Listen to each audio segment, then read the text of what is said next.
chers téléspectateurs, téléspectatrices de Tambour Matin, bonjour et bienvenue à ce nouveau numéro de l'émission Dis-moi Pasteur sur votre chaîne Dis-moi Pasteur, notre émission, votre émission, une émission dans laquelle vous êtes édifiés, éclairés, une émission qui traite de toutes les questions en rapport avec la religion. Mais pour aujourd'hui, nous allons parler sur la polygamie qu'en dit la Bible. Alors que le livre de Genèse chapitre 2, le verset 18, la Bible déclare, l'Éternel dit, il n'est pas bon que l'homme soit seul, je lui ferai une aide semblable à lui. Aujourd'hui, le mariage est une chose de très importante pour la vie d'une personne. Alors la polygamie, est-ce un plan de Dieu pour la vie de l'homme? Soit c'est juste une invention des hommes pour satisfaire à leurs désirs, ou également la polygamie, Dieu a-t-il créé cette polygamie ou Dieu a-t-il créé un homme, voulais-je dire, pour deux femmes? C'est dans cette émission que nous allons le découvrir avec un invité de marque que nous avons choisi pour vous. C'est le pasteur Ezekiel Moulumba de l'église Action Évangélique Shekinah. C'est bien avec lui, voulais-je dire, que nous allons nous entretenir sur ce thème, la polygamie qu'en dit la Bible. Bonjour pasteur. Bonjour bien-aimé Chris. Vous allez bien, pasteur Ezekiel? Très bien, par la grâce de Dieu. Nous sommes très heureux de vous recevoir dans ce numéro de Dis-moi Pasteur. Nous sommes très contents en plus et nous pensons que nous serons très bénis de votre présence dans cette émission sur ce thème, la polygamie qu'en dit la Bible. Et pasteur, la polygamie qu'en dit la Bible. Bien avant tout, nous aimerions d'abord savoir la polygamie. C'est quoi la polygamie, pasteur Ezekiel? Bien-aimé Chris, la polygamie, par la simple définition, c'est une forme de mariage qui consiste en ce qu'un homme épouse plusieurs femmes. Un homme qui épouse plusieurs femmes. Voilà ce qu'on appelle la polygamie d'une manière brève. La polygamie d'une manière brève, c'est le fait qu'un homme épouse plusieurs femmes, deux ou plusieurs femmes, si on peut le dire en ce sens. Oui, parce que poly veut dire plusieurs, et polygamie, c'est-à-dire un homme avec plusieurs femmes. Pas seulement ça, dans la sociologie traditionnelle, il n'y a pas que la polygamie. Il y a aussi une autre forme de mariage appelée polyandrie. Là, c'est dans le sens où une femme épouse plusieurs hommes. Tout comme dans le système de la polygamie, c'est un homme qui épouse plusieurs femmes qui lui appartiennent à la fois. Ok, d'accord, pasteur. Et avant de toucher ce que la Bible dit par rapport à la polygamie, d'abord, selon vous, la polygamie est-elle bonne ou mauvaise?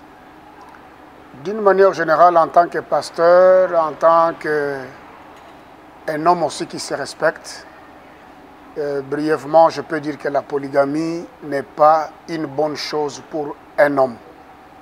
Là, c'est vraiment d'une manière brève. Si vous avez besoin de raisons, nous pouvons les étaler. Il y en a plusieurs. Mais vraiment pour un homme qui se respecte, un homme qui veut vivre calmement, normalement, la polygamie n'a jamais été une très bonne chose pour un homme. Bien évidemment, pasteur, lorsque une chose n'est pas bonne, elle est mauvaise, elle a au moins des conséquences. La polygamie, vous dites qu'elle n'est pas bonne pour un homme, donc elle est mauvaise pour un homme. Et quelles en sont les conséquences de cette polygamie? D'abord, premièrement, un homme polygame ou un homme qui a plusieurs femmes, c'est un homme qui n'est pas d'abord stable et équilibré dans ce qu'il est en train de faire. Il sera dans l'obligation de satisfaire plusieurs femmes au même moment. Aujourd'hui, il doit être ici, demain, il doit être là-bas. Même ses moyens doivent être toujours dispatchés pour satisfaire ces femmes. Il doit donner à construire pour celle-ci une maison. Une autre se sentira aussi lésée. Elle sera dans l'obligation d'avoir aussi cette maison. Alors quand l'homme accomplira un besoin pour l'une des femmes et ne le fera pas pour les autres, ça posera toujours des problèmes et l'homme n'aura pas la paix en lui-même. Il sera toujours sous pression d'autres femmes qui vont lui dire « Mais pourquoi tu nous traites nous de la sorte ?» étant donné que nous sommes tes femmes, comment tu es toujours de l'autre côté, ici tu n'es pas là. Là, c'est sur le plan d'abord de l'équilibre de l'homme. Là, c'est d'abord la première chose. La deuxième raison que je peux vous donner, d'une manière pratique, dans notre tradition Luba, il y a toujours un adage qui dit c'est la babidjo ou folukas. C'est-à-dire, marie-toi à 2 femmes et tu mourras rapidement. Donc la pression qu'un homme peut avoir lorsqu'il gère plusieurs femmes n'est pas la même lorsqu'il peut se concentrer à gérer une seule femme de sa vie pour évoluer, aller de l'avant. Parce que chaque femme aura ses enfants. Ces enfants auront une philosophie par rapport à ce que leur mère va leur dire. C'est pourquoi dans des familles où la polygamie règne, il y a beaucoup de problèmes, il y a beaucoup de zizanies, il y a beaucoup de difficultés, il y a beaucoup de combats, il y a beaucoup de polémiques, il y a beaucoup de problèmes. Ça, c'est vraiment sur le plan familial. Une autre raison, moi je peux vous dire, je peux aller directement vous dire, mon père est polygame.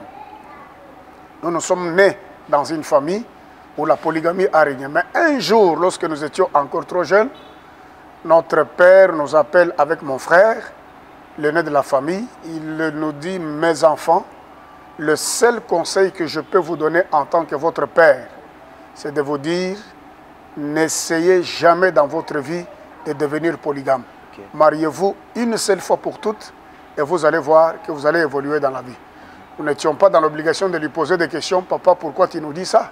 Mais on a compris que lui, en tant que polygame, ces conseils-là venaient d'une très bonne bouche autorisée, qui a vécu, qui a palpé du doigt, qui a de l'expérience. Et qui a de l'expérience. Et ces conseils étaient d'une importance capitale pour nous. Nous avons retenu ça. Pas seulement parce que nous sommes pasteurs, même si je n'étais pas pasteur, je ne pouvais pas entrer sur cette pente glissante. Pasteur, pensez-vous aussi que la polygamie a l'impact sur l'éducation de base des enfants? En tout cas, il y a des polygames qui ont fait un effort de mettre les enfants ensemble, de parler de l'unité, la communion fraternelle des enfants. Mais lorsque chaque maman parlera à ses enfants, elle essayera toujours de tirer le drap de son côté. Supposons qu'il y ait un papa qui a beaucoup de biens et le moment où il peut décéder ou mourir, chaque maman cherchera à ce que ses enfants se retrouvent dans l'héritage. Et il y a toujours des choses que la maman va dire à ses enfants. Elle peut, si la maman n'est pas animée d'une bonne volonté, comme le papa qui le faisait, il peut commencer à intoxiquer ses enfants, leur parler de la haine, s'aimer, de séparation entre d'autres enfants, parce qu'il voudrait que ses propres enfants, qui aient son propre sang, puissent prendre une bonne part de l'héritage et dire, par exemple, vous voyez les enfants de l'autre maman là, leur maman a de la sorcellerie. Et ça, c'est aussi un élément très important. Là où il y a beaucoup plus de la polygamie, le vocabulaire sorcellerie existe beaucoup plus et on parle beaucoup de la sorcellerie là-bas. Ok. Pasteur Ézéchiel, parce que nous parlons de la polygamie, vous avez donné votre point de vue par rapport à cette polygamie. Nous avons compris que vous êtes contre la polygamie. Oui. Et la Bible que vous prêchez, est-elle aussi pour ou contre la polygamie? Lorsque vous êtes dans le livre de Matthieu chapitre 19, à partir du verset 4, les pharisiens ont posé à Jésus la question de savoir ce qu'il pensait sur le divorce. Mais moi, je retiens une parole dans la réponse que Jésus leur a donnée. Il leur a dit, au commencement, il n'en était pas ainsi. Parce qu'au commencement, Dieu créa l'homme et la femme. Donc le plan initial de Dieu pour le mariage, pour une famille, c'est vraiment la monogamie. Parce que Dieu a créé un seul homme, il a créé aussi une seule femme. Et il a dit aux pharisiens, au commencement, il n'en était pas ainsi. Au commencement, il n'y avait pas le divorce. Au commencement, il n'y avait pas la polygamie. Au commencement, il n'y avait pas la polyandrie.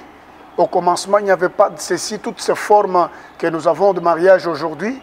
Au commencement, il n'y avait pas la bestialité. Au commencement, il n'y avait pas l'homosexualité.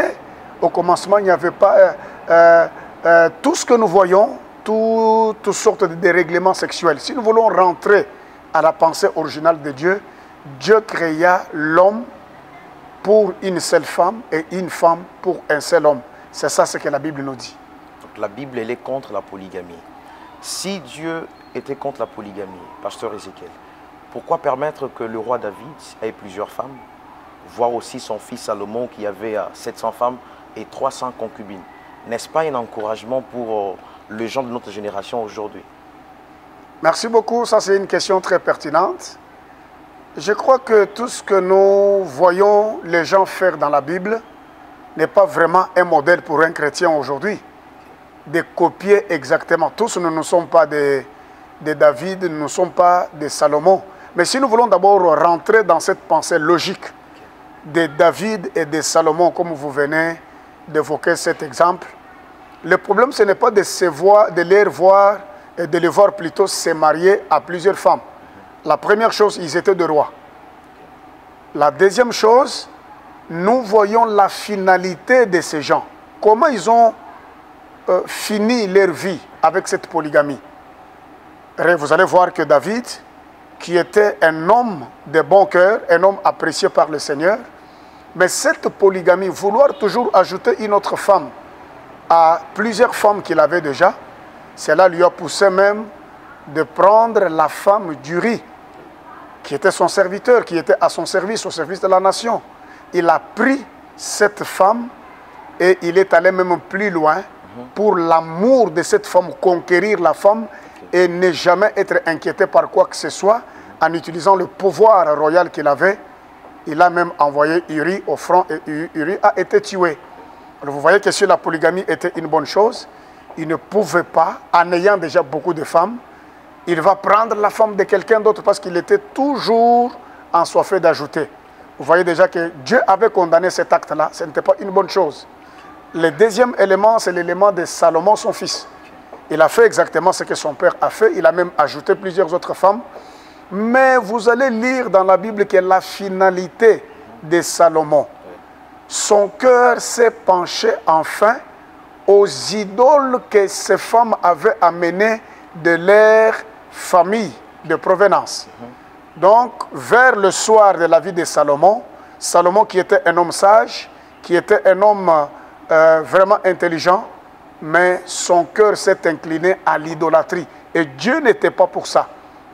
Et moi, je pense que si David et Salomon n'avaient pas aussi un si grand nombre de femmes, leur finalité ne pouvait pas aussi être catastrophique que ça. Si je vous ai posé cette question, pasteur Ézéchiel, pendant que vous répondez, il y a une question qui me vient encore à l'esprit.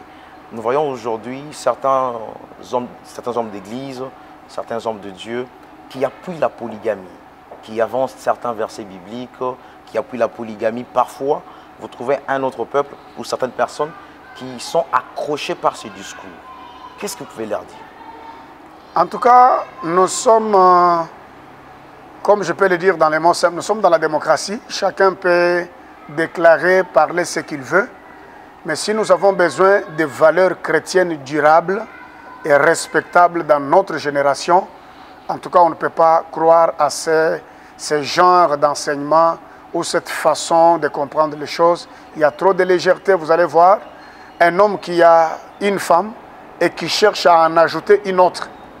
Est-ce que vous pensez que juste que c'est pour satisfaire ses besoins charnels ou il poursuit quel objectif? Moi, je ne comprends plus rien. Parce que si quelqu'un mène une vie normale avec une seule femme, je ne trouve pas comment il doit partager cet amour, partager son cœur. Même si quelqu'un en aura 10, il y aura toujours parmi ces 10 une seule femme chez qui il va beaucoup plus donner son cœur plus que chez les autres. Et là, ça ne sera pas sérieux. Même dans l'Ancien Testament, quand Dieu avait dit, si un homme voudra avoir d'autres femmes, qu'il ne retranche plus rien au droit qu'il était en train de donner à d'autres femmes. Mais qui est cet homme qui peut aimer 10 femmes, 5 femmes, et ne rien retrancher de la première femme dans sa vie? Ça c'est vraiment difficile. Quels que soient les moyens que quelqu'un peut avoir, mais son cœur, le cœur sera partagé. Alors moi, j'ose croire aujourd'hui qu'un chrétien normal ne peut pas suivre ce genre d'enseignement. C'est vraiment, ce sont des dérapages. C'est juste pour enlever quelqu'un, le verser dans les désirs de la chair Et moi, je connais mes collègues, les amis, les gens avec qui nous avons étudié l'école primaire des humanités. Aujourd'hui, je les trouve avec beaucoup de femmes. Mais quand vous regardez leur vie, vous voyez qu'ils ne sont pas vraiment stables pour être corrects et sincères. Ce sont des gens vraiment déséquilibrés. Ils sont sous une grande pression de la vie. Et moi, je crois qu'un véritable chrétien, quel que soit le problème qu'il peut avoir avec une seule femme, il doit développer le dialogue, développer la compréhension, le dialogue, comme je venais de le dire, pour aller plus loin. Si un homme avec une seule femme peut déjà avoir des problèmes, mais quand il en a 3, 4, 5, imaginez-vous la suite. C'est une destruction systématique de la vie de l'homme. Pasteur Ézéchiel, puisque vous dites que la Bible interdit la polygamie, elle n'est pas pour la polygamie. Vous croisez un frère déjà polygame, et ce frère vient à peine de se convertir, mais ayant à la maison 2 femmes ou même 3 femmes. Allez-vous lui demander de divorcer avec d'autres femmes, rester avec une seule femme parce que la Bible interdit la polygamie, ou à ce moment, qu'est-ce qu'il peut faire? La Bible nous dit que Dieu ne fait exception de personne. Dieu appelle toutes les nations du monde confondues à venir vers lui dans l'état où ils sont. Que quelqu'un soit polygame, que quelqu'un soit monogame, que quelqu'un soit de n'importe quelle manière, qu'il vienne d'abord à Christ. Okay. C'est quand il sera dans les mains de Christ que le Seigneur va le conduire. Mais dans ce cas-là, cette personne qui vient déjà vers Christ polygame, il ne peut pas accéder à certaines fonctions de l'Église. Il ne peut pas devenir, par exemple, pasteur. Comme nous le voyons aujourd'hui, vous voyez un apôtre, un pasteur, avec 2, 3, 4 femmes. En tout cas, vous avez déjà lu ça dans la Bible où ça, ce sont des scandales. Vous trouvez un prophète avec beaucoup de femmes, un pasteur, un apôtre avec beaucoup de... Même ici à Mbujimaï, il y a des gens qui ont utilisé leurs moyens financiers pour avoir plusieurs femmes et conduire des églises. Quand quelqu'un vient à Christ tout en étant polygame, il doit s'asseoir avec ses femmes dans l'église, devenir un chrétien, mais il ne peut pas avoir la facilité d'accéder à certaines fonctions ou à certains postes de responsabilité à l'église, soit pour devenir diacre, devenir ancien, ou devenir pasteur, ou devenir apôtre. Il ne peut pas vraiment. Nulle part dans la Bible, vous ne pouvez voir seul. Et là, je voudrais aussi signaler quelque chose de bien-aimé Christ. Dans la Bible, vous allez voir qu'Israël était dirigé par la royauté et la sacrificature. Tous les polygames que vous avez vus dans la Bible, là, l'exemple que venez d'épingler ici, David, Salomon, ils étaient dans la royauté. Mais dans la sacrificature, dans les sacerdoces, il n'y avait jamais un homme polygame. Jamais. Il n'y avait jamais un homme polygame dans le sacerdoce. Parce que ces gens prennent le fardeau du peuple pour amener à Dieu. Et ces gens ne doivent pas avoir le cœur partagé, ne doivent pas avoir des mœurs un peu avec légèreté, tout ça. Alors là, c'est pour vous dire clairement que quand quelqu'un vient à Christ, il peut devenir chrétien, il peut rester dans l'état où il est, car Dieu ne fait exception de personne. Mais il ne peut pas accéder à certaines responsabilités à l'Église. Si certains pasteurs le font, c'est juste peut-être pour profiter les finances de ces gens, le rang social de la personne. Quelqu'un, il vient, il est polygame, vous le placez diacre, vous le placez ancien, vous allez le satisfaire, lui, en tant qu'homme, mais nulle part dans la Bible, vous ne trouverez un diacre, un ancien, un prédicateur, celui qui est dans le sacerdoce, dans la polygamie, ça n'existe nulle part ailleurs. Merci, pasteur Ézéchiel. Parce que les polygames ne peuvent pas accéder à certaines fonctions à l'Église. Quel serait le sort d'un serviteur de Dieu dans l'Église que vous dirigez, la Shekinah par exemple? Il est marié à une seule femme. Un jour, il dit, bon, pasteur, là, je trouve que je dois me marier à une deuxième femme, je vais être polygame. Quel serait le sort d'un serviteur de Dieu dans une église que vous dirigez? Alors là, c'est très clair. Avant que quelqu'un ne puisse servir dans une église, il doit connaître comment la doctrine fonctionne dans cette église-là. Les choses doivent être claires. Quelqu'un ne peut pas devenir serviteur de Dieu, prédicateur, ancien, diacre, pasteur, dans l'église Shekinah par exemple, et il ne connaît pas comment les choses se déroulent. Non, il doit connaître que lorsqu'il voudra maintenant ajouter une autre femme, là nous allons lui poser des questions. Pourquoi il veut ajouter cette femme? Quelles sont les raisons qui lui poussent de le faire? Et dans ce cas-là, s'il est disqualifié de l'œuvre de Dieu, il ne peut pas être vraiment dans le sacerdoce. Et En tout cas, il aura même des problèmes à supporter la doctrine de la parole de Dieu tout en étant... Hier, il était monogame, il était même dans les sacerdoces, et après demain, il change, il devient polygame dans la même église. En tout cas, il sera mal à l'aise. Donc il peut être excommunié de l'église? En tout cas, sa place ne sera pas dans l'église que nous sommes en train de diriger parce que les choses sont claires au départ. Que quand vous avez le consentement, quand vous voulez servir, c'est comme la Bible que l'apôtre Paul dit à Timothée, que si quelqu'un aspire à la responsabilité de devenir diacre ou ancien, voilà, il doit être honnête, mari d'une seule femme. Il doit avoir bien éduqué ses propres enfants, sa propre famille, avant d'abord de s'atteler sur la direction de l'église. Mais si vous trouvez que quelqu'un n'est pas honnête, par exemple, quelqu'un est dans la débauche, dans l'escroquerie, vous n'allez pas me demander qu'est-ce que je dois faire de cette personne. La personne se verra disqualifiée du sacerdoce et aussi du travail que nous sommes en train de faire pour le Seigneur. Parce qu'il y a beaucoup de raisons, il n'y a pas que la polygamie. Il doit être loyal, il doit être un homme qui doit avoir la probité morale, il doit être quelqu'un fidèle, un homme digne de confiance, un monogame, quelqu'un qui a bien éduqué ses enfants. Il y a beaucoup de raisons dans la Bible. Mais si quelqu'un aujourd'hui veut changer pour faire autre chose, en tout cas, il sera disqualifié du sacerdoce. Et qu'en sera-t-il d'un simple chrétien, dans votre église toujours, qui veut aussi changer des statuts, qui veut devenir polygame?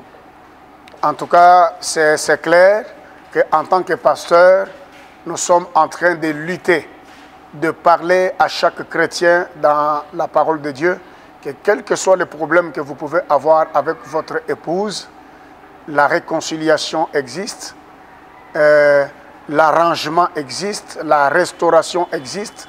Il y a toujours moyen de mettre ces gens ensemble avant que quelqu'un puisse aller pour ajouter une autre femme. Nous en avons vu certains frères dans le parcours de l'église qui sont allés ajouter d'autres femmes. Même aujourd'hui, ils ne sont plus à l'église. Ils ont eu beaucoup de problèmes, ils ont eu beaucoup de situations. Ils se sont retrouvés par terre et qui voyaient facilement $100. Aujourd'hui, ils ne voient pas $100. Alors, ils ont eu beaucoup de problèmes. Et ils se sentent toujours mal à l'aise d'être dans l'église parce qu'ils connaissent ce que nous prêchons. Ils connaissent ce que nous proclamons comme parole de Dieu pour qu'ils demeurent ensemble. Ils seront vraiment mal à l'aise. Parce que la parole, ce n'est pas que nous allons nous attaquer à un individu. L'église est composée de plusieurs membres. Quelqu'un peut faire ça en catimini et commencer à venir à l'église. Mais lorsque la parole de Dieu sera prêchée, la personne elle-même se sentira dans l'obligation de voir que sa place n'est plus ici. Mais ce n'est pas quelque chose que nous pouvons encourager. Nous croyons que quels que soient les problèmes, quelles que soient des situations compliquées, nous pouvons amener les gens à la réconciliation, à continuer à mener leur vie normalement avec un seul homme et une seule femme. Selon la parole de Dieu. Selon la parole. Pasteur Ézéchiel, la polygamie est interdite par la Bible. Mais parce que la polygamie est un effet de certaines causes. Vous êtes pasteur il y a plusieurs années déjà et vous en connaissez au moins plus. Quelles sont parfois les causes? Certaines choses qui poussent les hommes à devenir polygames. Quelqu'un qui se lève un bon matin, bon, je deviens polygame. Il y a certainement certaines causes qui poussent les hommes à devenir polygames. Quelles en sont ces causes, pasteur? Avant d'abord de répondre à votre question, je voudrais signaler un élément important. La Bible n'a pas autorisé noir sur blanc un homme à se marier à beaucoup de femmes. La Bible n'a pas aussi, quelque part, condamné noir sur blanc qu'un homme ne peut pas épouser plusieurs femmes. Mais quand nous faisons une étude approfondie sur ce qui est arrivé dans la vie de ceux-là qui ont épousé plusieurs femmes, nous tirons des conclusions que ce n'est pas une bonne chose. Même dans nos sociétés traditionnelles, même dans nos familles, toutes les personnes qui se sont mariées à plusieurs femmes, nous avons trouvé qu'ils n'ont pas bien fini leur vie. C'est là que nous trouvons des conclusions que ce n'est pas un bel exemple à suivre. Alors pour revenir à votre question, ce qui pousse certaines personnes à épouser plusieurs femmes, la plus grande raison majeure, c'est vraiment la satisfaction des besoins charnels. La satisfaction des besoins charnels. Et là, j'aimerais dire à toute personne qui est déjà fatiguée peut-être à mener la vie avec une seule femme, qui là à la maison dit non, par exemple, cette femme, parce que j'étais avec un ami avec qui on a grandi dans le quartier, lui me dit, pasteur, vous êtes pasteur, mais moi je ne peux pas en tout cas être maîtrisé par une seule femme. C'est comme ça que je suis né. Je dois toujours en avoir 2, 3, 4. Il a vraiment mon âge. Nous avons grandi ensemble dans le quartier. Et il me dit, en tout cas, moi, une seule femme ne me mérite pas. Il ne saura pas me maîtriser. Mais quand nous avons vu des gens comme David et de Salomon, comment ils sont arrivés à 500? Comment ils sont arrivés à 700 et à 300 concubines? C'est parce que ajouter une autre femme ne peut pas toujours terminer tous les besoins charnels d'un homme. Jamais. Okay. Parce que quand quelqu'un va épouser une deuxième, il verra une troisième, il verra une quatrième, il verra une cinquième. Et quelqu'un peut se retrouver avec beaucoup de femmes comme nous en avons vu dans le cas que vous avez évoqué, de Salomon et de David. Alors la première raison, c'est la satisfaction des besoins charnels. Et pourtant, si quelqu'un mène une vie équilibrée, normale, craignant Dieu, il peut vraiment bien se comporter avec sa femme et ils peuvent aller de l'avant sans aucun problème. La deuxième raison, c'est par exemple, les autres disent, la seule femme que j'ai à la maison, elle est insoumise, elle ne comprend pas, elle me crée des problèmes, je n'ai pas la paix, depuis que je l'ai épousée, ma vie n'évolue pas, je ne vais pas de l'avant. Les gens, il y a aussi des gens qui donnent cette raison, qui disent aussi ça, comme elle ne comprend pas, comme elle est insoumise, je dois lui corriger en prenant une autre femme pour qu'elle puisse se maîtriser. Mais qu'est-ce qui rassure à quelqu'un que celle qui est à la maison, elle est insoumise, et celle-là que tu dois ajouter sera soumise? Parce que le choix que tu avais fait en premier lieu, c'était vraiment de tout ton cœur. Tu ne pensais pas que l'insoumission pouvait intervenir. Mais quand tu ajoutes une autre, elle peut être peut-être plus pire que celle qui est à la maison. Et c'est ce qui a amené beaucoup de gens à ajouter des femmes. Il ajoute la deuxième, il voit qu'elle est compliquée, il va ajouter une troisième qui sera même sorcière, ajouter une quatrième qui va même amener des idoles de la maison de son père. Et cela sera très très compliqué. Ça va amener toute la vie de l'homme dans la catastrophe. Alors il y a beaucoup de raisons qui peuvent... L'autre dit non, c'est le cas de maladie. Ma femme est malade, elle ne sait pas faire les enfants pour moi, elle ne sait pas accomplir ses tâches ménagères à la maison, je dois épouser une autre. Et pourtant, quand on célèbre le mariage à l'église, on fait toujours le vœu de dire que c'est pour le meilleur et le pire. Alors ça doit être naturel que l'homme puisse comprendre que tout ce qui peut arriver à sa femme, la femme peut tomber malade, la femme peut ne pas avoir la même force. Et ça peut être aussi le cas chez l'homme. Est-ce qu'un homme, là, je peux vraiment retourner la question à ceux-là qui aiment la polygamie? Parce que la Bible dit, faites à ton prochain ce que tu veux qu'on fasse aussi pour toi. Est-ce qu'un homme qui est infidèle, qui a des problèmes, qui tape sa femme, qui insulte sa femme, qui est ivrogne, qui passe la nuit dehors, qui revient à la maison à 1h, 2h, 3h, est-ce qu'acceptera-t-il que sa femme aille aussi épouser un autre homme parce que l'homme n'accomplit pas ses besoins normaux?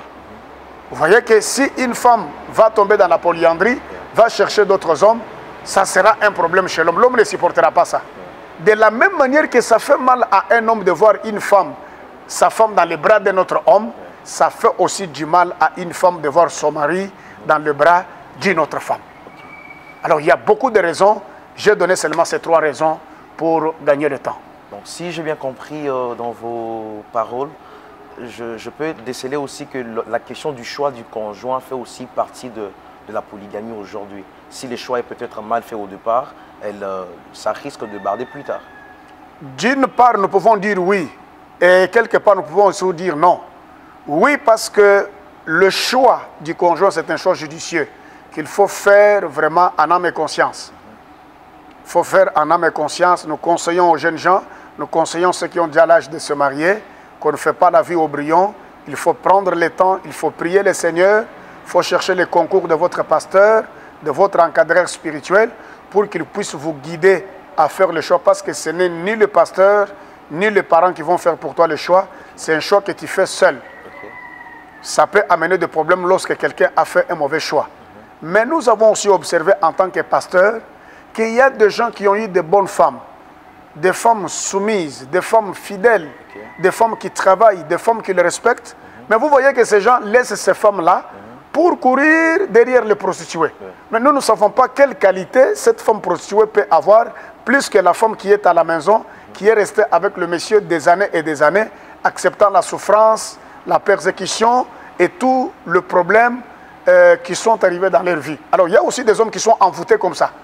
Quelqu'un qui a une bonne femme, qui craint Dieu, qui le respecte, qui est soumise à lui, mais qui est derrière les prostituées, qui est derrière d'autres femmes. Les hommes doivent comprendre que tout ce qui brille n'est pas de l'or. Ce n'est pas parce que tu vois une femme de loin, elle est dans des bars, elle est sur la rue, qu'elle est plus que ta femme qui est à la maison. Et là, je voudrais aussi signaler que chaque homme ne doit pas donner n'importe quelle raison pour dire que parce que cette femme ne comprend pas. Non, non, il n'y a pas de femme parfaite. Il n'y a pas aussi d'homme parfait. Donc, il n'y a pas un homme ne peut pas se marier à un extraterrestre. Chaque femme a toujours ses qualités et ses faiblesses. Chaque homme aussi a toujours ses qualités et ses faiblesses. L'autre a grandi dans une famille, l'autre dans une autre famille. La parole de Dieu est là pour mettre ces deux personnes ensemble afin qu'ils mènent leur vie de manière correcte et qu'ils puissent aller de l'avant. Mais si quelqu'un sera à la recherche d'une femme parfaite, il ne la trouvera jamais. Et si une femme sera à la recherche d'un homme parfait, il ne le trouvera plus jamais. C'est ça ce que je peux donner comme argument à ce sujet.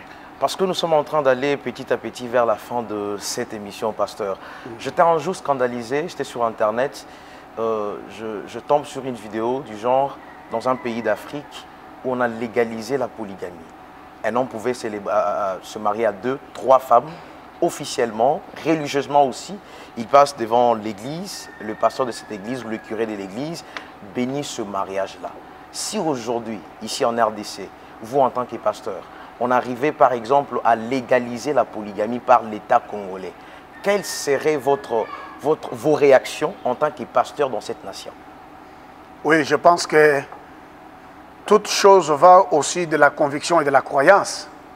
Je ne pense pas qu'il y ait une légalisation ou une loi qui va dire qu'il est obligatoire à tout homme de prendre 2 femmes ou plusieurs femmes. Ceux-là qui vont le faire parce que la loi a autorisé, ils vont le faire. Mais il y a un problème de croyance et de conviction personnelle. En tout cas, avec nous, ça ne passera pas. C'est comme, par exemple, on peut donner peut-être une loi selon laquelle quelqu'un doit peut-être tuer. L'État ou la loi oblige les législateurs, autorise, par exemple, à quelqu'un d'autre de tuer quelqu'un. Moi, je ne dois pas tuer parce que la loi a autorisé de tuer. Non, non. C'est comme aujourd'hui, le monde est à l'envers. Le mœurs, il y a dépravation de mœurs aujourd'hui. Il y a certains pays, les États-Unis et partout ailleurs, où on trouve que même l'homosexualité doit être légalisée. Mais ce n'est pas pour dire que tous ceux-là qui sont aux États-Unis, aujourd'hui, ils sont pour l'homosexualité, jamais. Même aujourd'hui, si notre loi acceptait l'homosexualité, accepte que les femmes deviennent aussi des lesbiennes, par exemple, malgré que les autres sont en train de le faire clandestinement, et les autres parlent, non, laissez, c'est la liberté d'expression, chacun doit être libre, c'est la démocratie. Il y aura toujours ceux-là qui vont aimer parce que ça encourage leur homme intérieur qui aimait déjà cette déviation de mœurs, mais il y a le véritable enfant de Dieu avec la parole que nous prêchons, le vrai serviteur de Dieu. Ils diront non, ça ne passera pas. La polygamie ne passera pas, ça ne sera pas une obligation. L'homosexualité ne passera pas, lesbianisme, ça ne passera pas. Et toute autre chose qui va à l'encontre de la parole de Dieu, ça ne passera pas vraiment. Avec tous ceux-là qui respectent le Seigneur et qui veulent continuer à le respecter tel que la parole de Dieu le recommande. Pasteur Ézéchiel, en Genèse chapitre 2, le verset 8, la Bible dit « Il n'est pas bon que l'homme soit seul, je lui ferai une aide semblable à lui ». Donc Dieu parle d'une aide et non deux. Donc la polygamie en ce niveau-là, la conclusion, comme vous l'avez dit, elle n'approuve pas la polygamie. Lorsque un homme en ce temps, à ce stade, part chercher une deuxième femme, nous allons parler de l'amour envers les 2 femmes ou tout simplement de l'infidélité? Moi, je crois que, à mon avis, la polygamie, c'est comme une infidélité autorisée. Par notre tradition, par certains exemples de la Bible, comme vous venez de les évoquer, Mais quelqu'un qui veut vraiment voir son avenir radieux, voir les choses évoluer, qui a besoin d'une bonne éducation de ses enfants, même s'il va mourir, qu'il ne laisse pas les chaos derrière lui parmi ses enfants et dans des problèmes. En tout cas, il doit demeurer avec une seule femme, se battre, même s'il y aura des problèmes, mais se battre pour que les choses aillent de l'avant, parce qu'il ne le fera pas seulement pour lui-même, il le fera aussi pour des générations qui vont venir après. Lui, c'est un bel exemple qu'il donnera, même à ses propres enfants. Alors moi, je pense que quelqu'un qui va chercher une deuxième femme, c'est vraiment une forme d'infidélité, c'est vraiment une forme de légèreté dans la vie, parce qu'un vrai homme avec H majuscule, ce n'est pas celui qui a la capacité et le pouvoir de se déshabiller n'importe où, chez n'importe qui et de n'importe quelle manière. Je crois que ça va, c'est ça. D'accord, pasteur Ezekiel, des très très bonnes réponses qui vont certainement bénir nos téléspectateurs en ce moment qui nous suivent de partout au monde entier. Et avant de poser la dernière question, pasteur, démographiquement parlant, il existerait beaucoup de femmes sur la planète Terre que des hommes. Ne pensez-vous pas peut-être que la polygamie serait une solution à ces problèmes? Je pense que c'est ce qui se dit dans des pays musulmans. J'ai déjà suivi un imam qui fait les démonstrations, qui fait les statistiques des femmes à travers le monde. Elles sont nombreuses que les hommes. Il faudrait qu'un homme ait même 5, 6, sinon les autres, elles vont manquer quoi faire. Ils sont dans des églises, ils n'ont pas de mari. Ils vont commencer à faire des enfants hors mariage, tout ça. C'est bien. Mais l'apôtre Paul dit aux Corinthiens, moi je me base sur la parole de Dieu, Christ. L'apôtre Paul dit aux Corinthiens que toutefois dans le Seigneur, chaque homme a sa femme et chaque femme a son mari. Pas chaque homme a ses femmes. Toi, tu n'es pas Dieu qui a créé plusieurs femmes et qui veut terminer leur souffrance en les épousant. Même Salomon, dont vous avez fait mention, qui avait épousé 1000 femmes, 700 femmes et 300 concubines. Est-ce qu'il n'y avait pas toujours beaucoup de femmes? Lui seul pouvait terminer ses besoins? Non. Tu n'es pas le Dieu qui a créé plusieurs femmes. Laissez à ces dieux l'opportunité et sa place pour terminer ces problèmes dans notre société. Ce n'est pas toi. Ce n'est pas une seule personne aujourd'hui qui va dire en Bujima ici, comme il y a beaucoup de filles et beaucoup de femmes, il y a de veuves, alors moi je vais prendre même 40, comme ça je vais sensiblement diminuer le problème des femmes. Non, non, non, non, non. C'est Dieu qui a créé ces femmes et il a un plan merveilleux pour ces femmes. Et moi, je voudrais dire à toute femme qui a déjà désespéré, même si l'âge est déjà avancé, j'ai suivi le témoignage d'une femme qui est mariée à 40 ans, mais qui s'est retrouvée dans son mariage vierge. Et aujourd'hui, elle a des enfants. Wow. J'ai écouté une servante de Dieu d'ailleurs. Elle en a parlé, je crois que les autres ont déjà suivi ça. Mais je ne suis pas là peut-être pour citer les noms des gens. Ouais. Alors c'est pour dire que, quel que soit le temps qui est passé, quel que soit tout ce qui se passe dans votre société, on a épousé votre ami, on a épousé votre soeur, votre petite soeur, et vous, vous êtes là, continuez à croire que toutefois dans les Seigneurs, selon la parole de Dieu, en Corinthiens, l'apôtre Paul dit aux Corinthiens que chaque homme a sa femme et chaque femme a son mari. C'est ça la parole de Dieu, bien-aimé Christ. Pasteur Ezekiel, nous sommes presque arrivés à la fin. Avant de terminer, pasteur, je veux que vous puissiez lancer un message, pasteur. Il y a certainement les polygames dans ce monde, dans cette ville de Mbujima et partout ailleurs, dans les mondes qui nous suivent un peu de partout. Et il y a aussi de jeunes gens ou certains mariés qui aspirent à la polygamie. Qu'est-ce que vous pouvez dire à ceux qui sont polygames pour le moment et quel message lancerez-vous aussi à ceux qui aspirent à devenir polygames? Pour cela, pasteur, je vous demande de fixer cette caméra. Vous allez parler à ces deux catégories de personnes. Premièrement, aux polygames, je voudrais leur dire qu'ils se sont déjà retrouvés dans cette forme de mariage. Mais si vous êtes pasteur, apôtre, prophète, évangéliste, diacre ou ancien, que vous êtes polygame, je vous dis que vous n'êtes plus autorisé à faire ce que vous faites.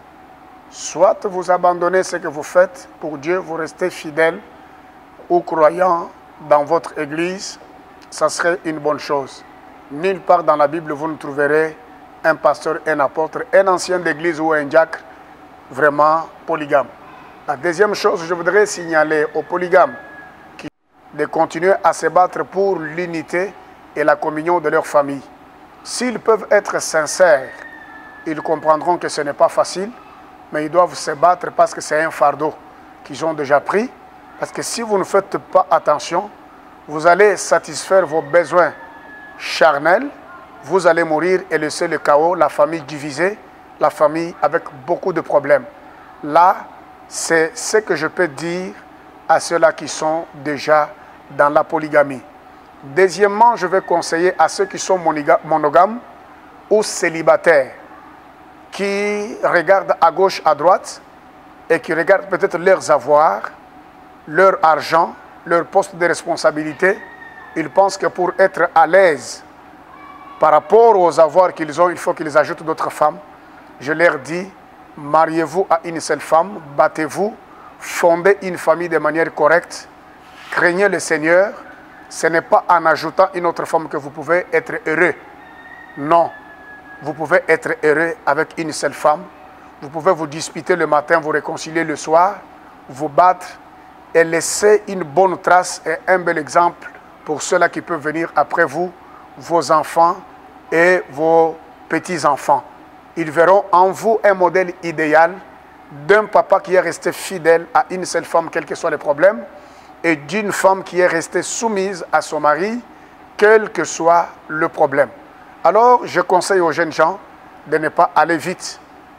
Allez chez les polygames qui sont sincères, parce qu'il y en a ceux qui ne sont pas sincères, mais allez chez les polygames qui sont sincères, ils vous diront que vraiment ce n'est pas une bonne expérience à suivre. C'est comme j'avais suivi un pasteur qui a une église aujourd'hui en République démocratique du Congo, mais qui a eu un problème de divorce. Un journaliste comme toi lui a posé une question, pasteur, fixe les caméras, dites à tout celui qui a un problème avec sa femme s'il peut divorcer comme toi. J'ai aimé la réponse de ce pasteur, il était sincère, il a dit, je connais les conséquences du divorce. Je connais les problèmes que j'ai aujourd'hui de divorce. Je ne peux pas conseiller qui que ce soit de devenir divorcé dans la vie. J'ai compris que malgré qu'il était divorcé, mais parce qu'il a palpé du doigt de problèmes, de conséquences, de résultats négatifs, il était sincère à dire aux gens, il ne faut pas divorcer, il faut continuer à vous battre, faire même ce que vous ne pouviez pas faire pour garder l'unité dans votre mariage et dans votre famille. Alors je dis aux jeunes gens, je dis à ceux qui ont une seule femme, n'allez pas plus loin pour ajouter une autre, battez-vous, le Seigneur vous fera grâce et le Seigneur vous bénira.